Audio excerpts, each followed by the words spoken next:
అది లేదు.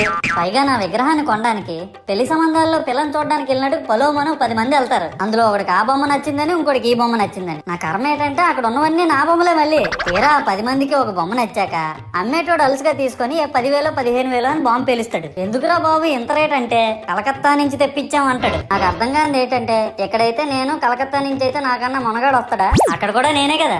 ఇలా నన్ను బజార్లో పెట్టి బేరం ఆడి నా మొహానికి ముసుగేసి వ్యాన్ ఎక్కిస్తారు. ఆ వ్యాన్ డ్రైవర్ గాడు నేనున్నానని కూడా చూడకుండా ఏదో ఆలోచించుకుంటూ డ్రైవ్ చేస్తా గతకల్లో గబ్బి గుబ్బి మని తించేసి నా కాల్లో చెయ్యి ఇరగొట్టేస్తాడు. ఈ విషయం చందాలు ఇచ్చిన చిన్నోళ్ళకి తెలిస్తే మళ్ళీ ఇరిగిపోయిన బొమ్మ పెట్టకూడదని ఏ బొమ్మ రాసి కవర్ చేసేస్తాడు. సరేలే జరిగిందేదో జరిగింది, నా భక్తులే కదా, కూల్ బ్రో అని చిల్లయ్యే లోపు నన్ను పందిర్లో పెట్టి ముసుగు తీసి నాకన్నా పొడుగుండే సౌండ్ బాక్సులు 2 నా చెవులు పక్కన పెట్టి డీజే గణేష్ బ్రో అని చెప్పి నా పాటలను కూని చేస్తారు. సరేలే పిల్లలు కదా, ఇప్పుడు కాకపోతే ఎప్పుడు ఎంజాయ్ చేస్తారు, కాసేపట్లో పూజ స్టార్ట్ చేస్తారని వెయిట్ చేస్తా ఉంటే ఆ 5 రూపాయల వ్రతకల్పన బుక్ చూస్తే